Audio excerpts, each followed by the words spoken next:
भूकंप के झटके महसूस किए गए।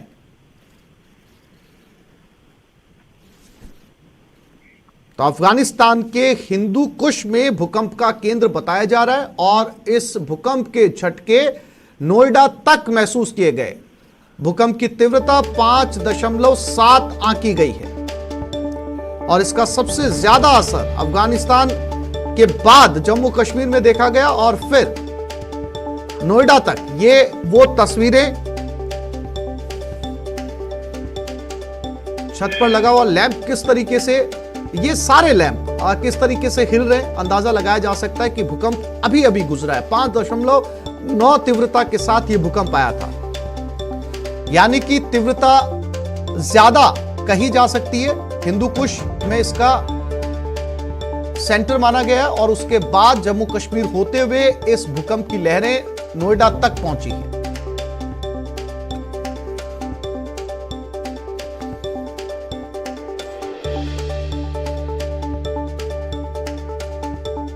और एक बार फिर से रुक करते हैं बाड़मेर की तरफ। बाड़मेर जहां पर एक अभ्यर्थी सामने आई हैं, वो एसओजी को जांच में बताएंगी कि पेपर लेने की उन्होंने भी कोशिश की थी, उनको मिला नहीं, लेकिन उनके रिश्तेदार ने पेपर ले लिया और उससे नकल करके वो पास हुआ है। प्रेमदान देथा हमारे साथ लगातार बने हुए। प्रेमदान, जब ये अभ्यर्थी एसओजी को सहयोग करेंगी, बताएंगी कि उनके किन रिश्तेदारों ने जो है वो पेपर मिला है, कितने रिश्तेदार उनके पढ़कर इसमें उन्होंने जो है वो पास किया है, लेकिन कानूनी कार्रवाई इसलिए भी जो है वो बेसिक उन पर बनती है कि जब उन्हें ये पता था कि पेपर लीक हो चुका है और वो खुद पेपर का जुगाड़ करने में लगी हुई हैं और उन्हें यह भी पता था कि वो लीक पेपर उनके रिश्तेदार के पास पहुंचा है, तो उस समय उन्होंने पुलिस को सूचित क्यों नहीं किया? देखिए, इसमें सबसे बड़ी जो दिलचस्प कहानी निकल के सामने ये आई है कि सोहनी देवी जो है अभ्यर्थी को जिसको पकड़ा गया है एसओजी द्वारा, उसके पास जब पेपर पहुंचा तो क्योंकि उसकी बहुत लंबे समय से पढ़ाई छूटी हुई थी, तो उसने कहीं परिवार में चर्चा करी कि मेरा पेपर अच्छा हुआ है, उसके पीछे मेरी मदद करने वाले मेरे जो फूफा जी है उन्होंने करी है। इसी मामले को लेके सामने वाला जो पक्ष जिसने एसओजी तक ये शिकायत पहुंचाई है, उनको ये चीज खुन्नस लगी कि आपके पास पेपर आया, हमारे तक नहीं दिया गया, तो उससे वो नाराज होकर, उससे कुंठित होकर के उसने जब ये एसओजी की जांच पड़ताल के अंदर ये चीजें सामने निकल के आई, तो वो कुंठा निकालने के लिए एसओजी के सामने उन्होंने जाके ये शिकायत कर दी कि भी इस तरीके का इस पेपर भजन लाल के थ्रू सोहनी देवी को मिला। तो ये अपने आप में बहुत ही पारिवारिक मामले से मामला निकल करके एसओजी के पास पहुंचा, तभी जाके ये पूरा मामला खुल पाया है कि बाड़मेर में पेपर आया और पेपर के जरिए सोहनी देवी तक पहुंचा और सोहनी देवी के अलावा और किसी के पास नहीं पहुंचा। उसकी नाराजगी निकालने के लिए ये पूरा भांडाफोड़ हुआ, अन्यथा हो सकता था कि ये नहीं पहुंच पाता। तो आज इस मामले में पुलिस जो है बाड़मेर और जालोर एसपी के साथ में एसओजी के एडीजी अशोक राठौर की मीटिंग होगी और ऐसे में कह सकते हैं कि धरपकड़ और तेज होगी ताकि अभ्यर्थियों तक एसओजी और पुलिस पहुंचे और उनको जी। जानकारी के लिए आपका धन्यवाद।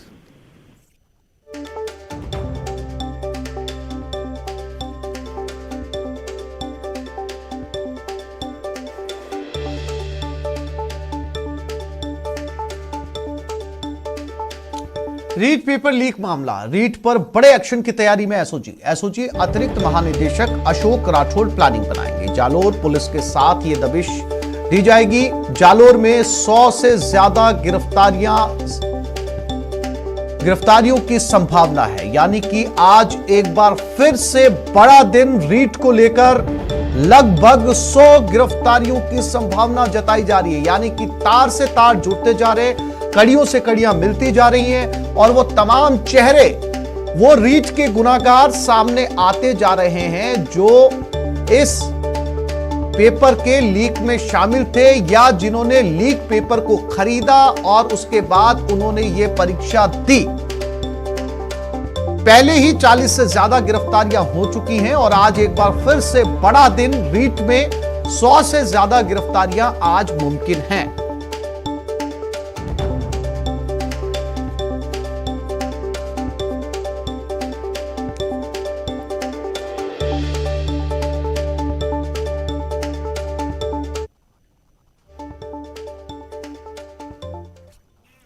कोटा एसीबी की बड़ी कार्रवाई, बूंदी के आबकारी निरीक्षक को ट्रैप किया। आरोपी विनोद कुमार शर्मा को गिरफ्तार किया गया। 20,000 की घूस लेते रंगे हाथों पकड़ा गया।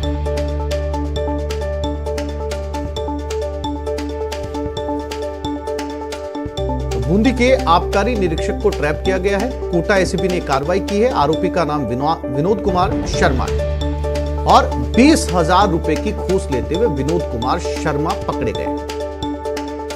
ये विनोद कुमार शर्मा है तस्वीरों में, जिन पर कार्रवाई की गई।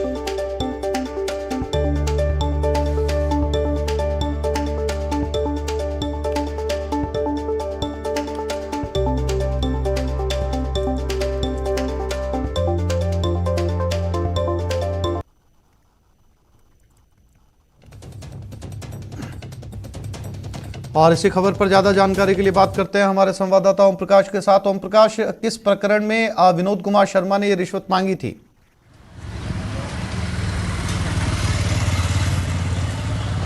जी, आरोपी जो विनोद कुमार शर्मा पहले तो आधा दर्जन पेटियां जो शराब की वो लेकर सेल्समैन से घर पहुंच गया था। उसके बाद में उन्होंने झूठे मुकदमे में नहीं फंसाने की एवज में और उसके साथ साथ में मंथली 6,000 रुपये की रिश्वत की डिमांड की थी और पूरे 25,000 रुपये की रिश्वत की तत्काल डिमांड की थी, जिसका सौदा 20,000 रुपये में तय हुआ था। 20,000 रुपये की रिश्वत, हालांकि 25,000 रुपये उन्होंने रिश्वत ले ली, लेकिन आग्रह करने के बाद 5,000 रुपये वापस लौटा दिए थे। 20,000 रुपये की रिश्वत लेने के आरोप में इस जो आबकारी निरीक्षक है विनोद कुमार शर्मा को गिरफ्तार किया। हालांकि ये एक शातिर अधिकारी रहा है, जो शक होने पर ये तंग गलियों से अपनी जो सरकारी वाहन है बोलेरो, उससे वो फरार हो गया था। लेकिन पुलिस ने कड़ी मशक्कत के बाद इसको डिटेन कर दिया। हालांकि पुलिस को अभी जो 20,000 रुपये की रिश्वत राशि है वो बरामद जैसा सामने आ रहा है कि नहीं हो पाई, लेकिन पुलिस की टीम ने उसका जो हाथ धुलवाया और जो बोलेरो का जो सीट है उसकी धुलाई की, तो जो रंग है वो गुलाबी आया। तो कुल मिला के ये कहा जा सकता है कि उसको रिश्वत लेने की पुष्टि होने के बाद गिरफ्तार किया। इस मामले में एक और आरोपी जो फिराजुद्दीन है, वो प्राइवेट उसका ड्राइवर है, उसकी तलाश फिलहाल जारी है। कोटा एसीबी की बड़ी टीम की बड़ी कार्रवाई कहा जा सकता। थोड़ी देर बाद में यही एक ऑफिस है, हम तस्वीरों में आपको दिखाना चाहते हैं। इसी एसीबी जो का ऑफिस है, ये चौकी है शहर के हृदय स्थल नयापुरा इलाके में। इसको चंद मिनटों बाद में बताया जा रहा है कि यहाँ आरोपी को लेकर आ रहे हैं एसीबी की टीम और फिर इससे और पूछताछ करने के बाद आज ही उसको कोर्ट में पेश करने की भी कार्रवाई की जा सकती है। कोटा एसीबी की बड़ी कार्रवाई इसलिए भी कही जा सकती है कि ये आरोपी बेखौफ होकर सेल्समैन से शराब विक्रेता से खुलेआम रिश्वत की मांग कर रहे थे। हालांकि शक होने के बावजूद भी जो एसीबी की टीम ने उसको फिलहाल गिरफ्तार कर लिया है। 3 दिन में कोटा एसीबी की ये दूसरी बड़ी कार्रवाई है। 2 दिन पहले ही एइन जो वीडियो भी कार्रवाई उनको कल ही जेल भेजा था। ओम प्रकाश, जब एसीबी ताबड़तोड़ इस तरह की कार्रवाइयां कर रही है और जैसा कि आपने बताया कि कोटा में लगातार तीसरी कार्रवाई है, बावजूद इसके अधिकारियों और कर्मचारियों के अंदर इसका भय नजर नहीं आता।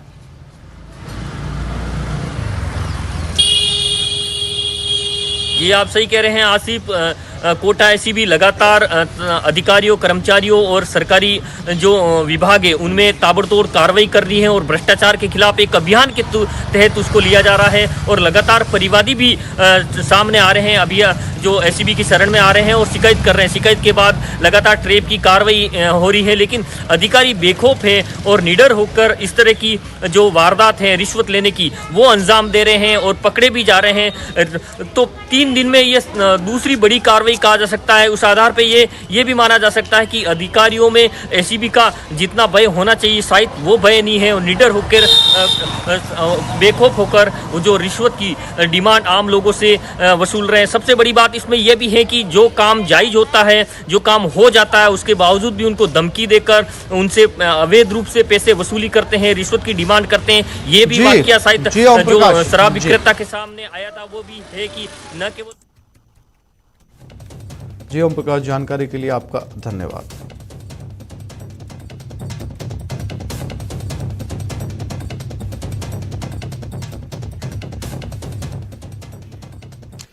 जालोर में लूट की बड़ी वारदात। सोने चांदी की दुकान में लूटपाट, लाखों रुपए के आभूषणों की लूट हुई। लुटेरों ने खुलेआम फायरिंग की, तलवार और लाठियों से हमला किया। गंभीर हालत में दुकानदार को जोधपुर रेफर किया गया। सीसीटीवी में वारदात कैद हो गई। बोलेरो से आए थे बदमाश। अहोर के भोरडा गांव की घटना बताई जा रही है।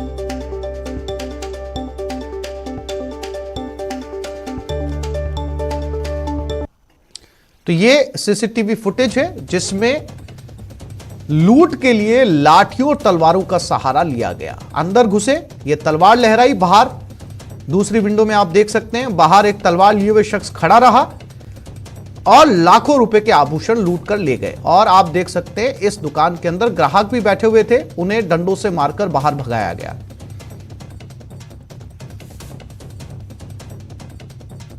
साफ तौर पर सीसीटीवी फुटेज में इनके चेहरे नजर आ रहे हैं।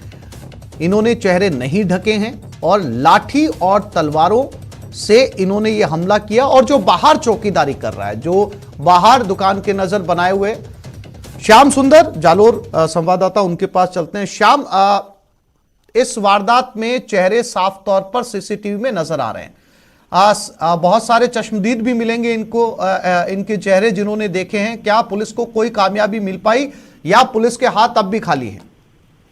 देखिए आसिफ, ये और क्षेत्र के बोरडा गांव में हुई इस लूट की वारदात को लेकर अभी तक पुलिस के हाथ खाली है। जिस तरीके से इन लुटेरों ने बंदूक व तलवारों की नोक पर लूट की वारदात को अंजाम देकर के फरार हो चुके थे, लेकिन पुलिस की ओर से जगह जगह पर नाकाबंदी की है। लेकिन अभी तक ये जो आरोपी है अभी तक पुलिस की गिरफ्त से दूर है और पुलिस इनकी तलाश में लगी हुई है। लेकिन जिस तरीके से सीसीटीवी फुटेज आए उसमें साफ तौर से इनके चेहरे दिख रहे हैं। जो आसपास के लोग हैं उनसे भी पुलिस पूछताछ कर रही है। हालांकि इस तरीके के जो लोग हैं उनका आपराधिक बैकग्राउंड को लेकर अभी तक इन्वेस्टिगेशन चल रही है। पता नहीं चल पा रहा है कि ये और क्षेत्र के ही थे या जोधपुर के आसपास के क्षेत्र के थे। ये चीज भी पुलिस जांच कर रही है। लेकिन जिस तरीके से ये लूट की वारदात को अंजाम दिया गया, ऐसे में जालोर जिले में ये जाहिर हो जाता है कि जिले में किस तरीके से अपराध का ग्राफ बढ़ रहा है। दिन ब दिन लूट, हत्या जैसी मामले एक के बाद एक सामने आ रहे हैं। जी आसिफ। श्याम, इस तमाम जानकारी के लिए आपका धन्यवाद।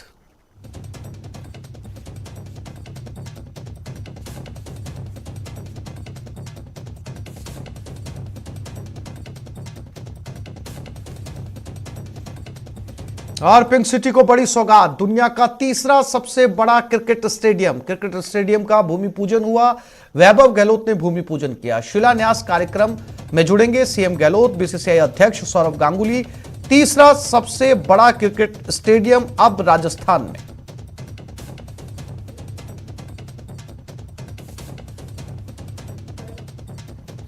तो जयपुर के चौप गांव से ये तस्वीरें हैं जहां पर भूमि पूजन इस समय किया जा रहा है। वैभव गहलोत जो कि आरसी के अध्यक्ष है इस समय यहां पर मौजूद हैं। बताया यह जा रहा है कि वर्चुअल वीडियो कॉन्फ्रेंसिंग के माध्यम से सीएम अशोक गहलोत और बीसीसीआई अध्यक्ष, बीसीसीआई से सौरव गांगुली भी इस कार्यक्रम में जुड़ेंगे।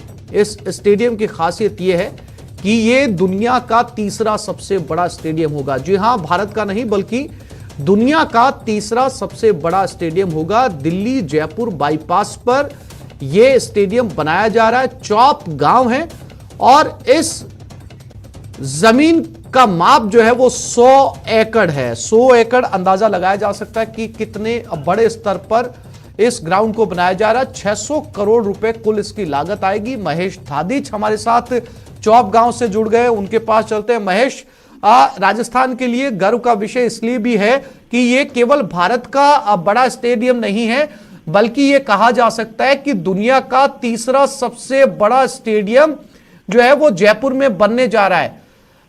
जाहिर सी बात है कि जब दुनिया का सबसे बड़ा स्टेडियम होगा तो दर्शकों की कैपेसिटी बहुत ज्यादा होगी और पूरी दुनिया भर के मैचेस यहां पर खेले जा सकेंगे। महेश, जाहिर तौर पर सायला स्टेडियम मोटेरा को कहा जाता है जो सबसे बड़ा स्टेडियम है आज दर्शक क्षमता के हिसाब से, और मेलबर्न और उसके बाद में यह भारत में ही दूसरा सबसे बड़ा स्टेडियम जो है जयपुर का अंतर्राष्ट्रीय स्टेडियम तैयार हो जाएगा जो कि आरसीए की अपनी संपत्ति होगी। आरसीए के पास में पहले खेल परिषद के जरिए एसएमएस स्टेडियम एमओयू के तहत मिलता था। वो अपना स्टेडियम आरसीए का नहीं था, लेकिन एमओयू के जरिए वहां पर क्रिकेट की गतिविधियां इन दिनों करवाई जा रही है, जो लंबे अरसे से करवाई जा रही है। अब जब ये खुद की अपनी संपत्ति आरसीए की हो जाएगी तो ऐसे में आरसीए को किसी पर आश्रित रहने की जरूरत नहीं होगी। बीसीसीआई भी इसमें काफी मदद कर रहा है। आरसीए का जो ये अपना स्टेडियम है, इसके लिए आज यहाँ महत्वपूर्ण दिन है, ऐतिहासिक दिन है कि आज जब यहाँ पर आधारशिला रखी गई है, नींव का मुहूर्त जिसे हम कहते हैं वो किया गया है यहाँ पर। और जो शिलान्यास का कार्यक्रम रहेगा वो दोपहर 12 बजे रहेगा और उसमें मुख्यमंत्री अशोक गहलोत शिरकत करेंगे, शिला पट्टिका का अनावरण करेंगे। खास बात यह भी है कि उसमें बीसीसीआई के अध्यक्ष सौरव गांगुली भी जुड़ रहे हैं और विधानसभा के जो अध्यक्ष हैं, स्पीकर जो डॉक्टर सीपी जोशी हैं, आरसी के पैटर्न हैं, वो भी इस कार्यक्रम में शामिल रहेंगे, क्योंकि सबसे पहले सीपी जोशी ने इस स्टेडियम की परिकल्पना तैयार की थी, जिसे आज मूर्त रूप दिया है आरसी के अध्यक्ष वैभव गहलोत ने, जिन्होंने कि आज ये आधारशिला रखी है। और इस की जो निर्माण प्रक्रिया की शुरुआत है वो विधिवत रूप से आज यहाँ शुरू हो चुकी है। 100 करोड़ माफ कीजिएगा 100 एकड़ की जो जमीन है वो यहाँ पर चौप में आवंटित हुई है जेडीए द्वारा, और इस पर जो है आज ये कहा जा सकता है कि निर्माण कार्य की जो शुरुआत है, आधारशिला रखने की जो बात है वो यहाँ पर संपन्न कराई जा चुकी है। विधिवत धार्मिक अनुष्ठान के साथ में इस कार्यक्रम को यहाँ पर संपन्न किया गया है। साथ ही में यहाँ पर अगर हम बात करते हैं, अभी जो यहाँ लेवल करने का जो ग्राउंड पे काम है वो शुरू हो चुका है, और इसके साथ साथ में जो इनिशियल शुरुआत होती है काम की वो यहाँ पर शुरू हो चुकी है। और आज से ये जो काम है वो आने वाले वक्त में जो कहा जाएगा कि 40,000 दर्शकों की क्षमता वाला जो शुरुआत में पहला फेज है वो पूरा हो सकेगा। इसके बाद में दूसरे फेज का काम शुरू होगा। आसिफ जी महेश, जानकारी के लिए आपका धन्यवाद।